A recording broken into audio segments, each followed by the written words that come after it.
பேரனை கொடு, பேத்தியை கொடு, அதை கொடு, இதை கொடு, டோக்கன் கொடு, ஏதாவது கொடுன்னு ஆத்தாட்ட கேட்கணுமா? கேட்கக்கூடாதா? கேட்கக்கூடாது. இதுவரைக்கும் எல்லா தாய்மார்களும் சகோதரிகளும் எந்த கோயிலுக்கு போனாலும் கேட்டிருந்தாலும் இனிமேல் கேட்கக்கூடாது. ஏன் கேட்கக்கூடாதுன்னா, ஒரு தாய்க்கு தான் தன்னுடைய பிள்ளைக்கு எப்போ பசிக்கும், எப்போ தாவெடுக்கும், அந்த பிள்ளைக்கு எப்போ பசியமத்தெல்லாம் தெரியும். அதே மாதிரி தான் இந்த உலகுக்கு நம்ம ஈண்டெடுத்த அன்னை ஆதிபராசக்தி ஆத்தா தெப்பக்குளம் மாறிக்கு தெரியும். யார் யாருக்கு எது எதை எந்தெந்த வயசுல எப்ப எப்ப எப்படி எப்படி தரணும்னு உள்ள உட்கார்ந்துருக்கா இல்லையா, அவ ஒருத்திக்கு தான் தெரியும்.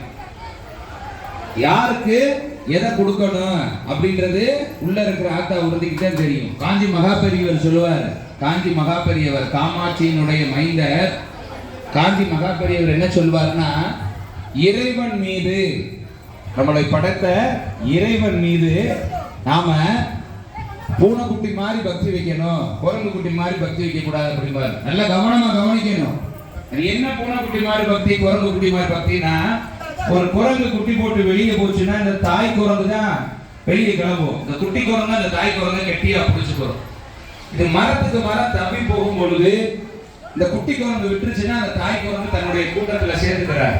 அதே மாதிரி பூனைக்குட்டி என்ன செய்யும், இந்த பெத்த அப்பா என்ன நடந்தாலும் நீரே அப்படின்னு படுத்திருக்கோம்.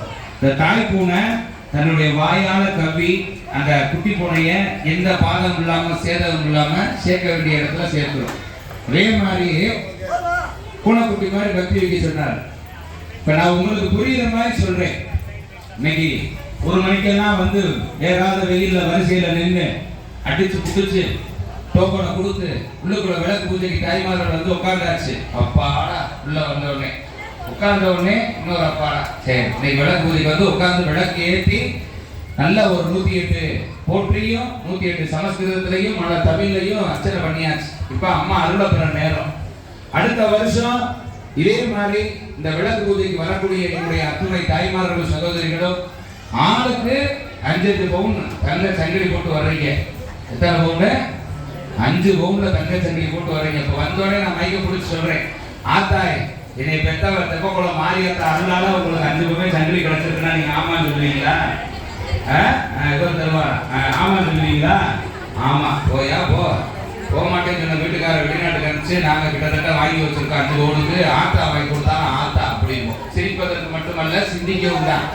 இதே இது அடுத்த வருஷம் நம்ம குடும்பத்துல ஒரு கடன், கவலை, கஷ்டம், பிரச்சனை, தொழில நஷ்டம், ஏதோ ஒரு நம்ம வீட்டுல ஒரு பிரச்சனை, மனசுக்கு ஒரு நிம்மதி இல்லாத ஒரு தன்மை, ஏதோ ஒரு சூழல், நேரம் என்ன செய்வோம், ஆத்துல குளி போட்டு தொட்டில நேரம் உள்ள மாரியாத்தா உனக்கு கண்ணு இருக்கா கண்ணு இல்லையாடி ஒரே கேள்விதான் கேட்பீங்க. ஆமாவா இல்லையா?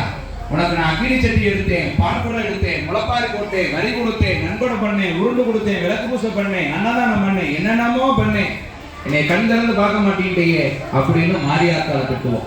அதத்தான் மகாபெரியவர் என்ன சொல்லுவாரா, நல்லது நடந்தாலும் நீயே, கெட்டது நடந்தாலும் நீயே அம்மா காலை கெட்டியா பிடிச்சுக்கணும். அம்மா உனக்கு தெரியும் இன்னைக்கு என்ன நடக்கணும் அப்படின்றது உனக்கு தெரியும். யாருக்கு எதை எப்ப கொடுக்கணும், மருமக வேணும் மருமக வேணும் மாமியா கோயில் கோயிலா போய் விளக்கு போட்டு சாமி கும்பிட்டு வருவா. மருமக வீட்டுக்கு வந்த 3ஆம் நாள் மாமியா போயிடுவா முதியோர் நிச்சயத்தனையும் சொல்லுவா, அத்தே நீங்க எல்லாருமே நான் இல்லப்பா, கல்யாணம் ஆன 3ஆம் நாள் வீட்டுக்காரர் கேட்பாரு, ஒண்ணு இந்த வீட்டுல உங்க அம்மா இருக்கானு இல்ல நான் இருக்கேன். அதே மாதிரி 20 வருஷத்துக்கு முன்னாடி நம்மளுக்கு 4 ஒவ்வொருப்பட ஒரு வீட்டுல பிறந்திருக்கும். ஆத்தா மாரியாத்தா என் வம்சம் தலைக்கணும், என் வாரிசு செழிக்கணும், எனக்கு ஒரு ஆம்பளை பிள்ளை கொடுத்து உருண்டு கொடுத்து பாத யாத்திரை போய் மடிப்பிச்சை ஏறி அக்னி சட்டி எடுத்து எல்லாம் பண்ணி ஒரு ஆம்பளை பிள்ளை பெற்று வச்சிருப்போம். 22 வயசு ஆகும். அவன் படுத்துற பாடு தானாம நம்ம சொல்லுவோம், உன்னை பெற்றதுக்கு நான் அன்னைக்கு சும்மா இருந்திருக்கேன்றாங்க, பொண்ணு கிடைக்காம தெரியுவோம். உண்மையா பையா? அதனால என நன்றிக்குரிய தாய்மார்களே சகோதரிகளே, அர்ச்சனை பண்ணது போக மிச்சம் இருக்கிற பூக்களை எடுத்து கைகூப்பி நல்லா நிமிர்ந்து உட்கார்ந்து, கவலை இல்லாதவே மனுஷனே கிடையாது. கோடி ரூபாய் பணம் இருக்கும், அந்த கோடிக்கணக்கான பணம் வச்சிருக்கனால ஒரு லட்டை முழுசா திக்க முடியாது. 50 பவுன் நகை அந்த அம்மா அடிக்கி போட்டிருக்கோம், அரை சிலேபியை முழுசா முழுங்க முடியாது. உண்மைதானே?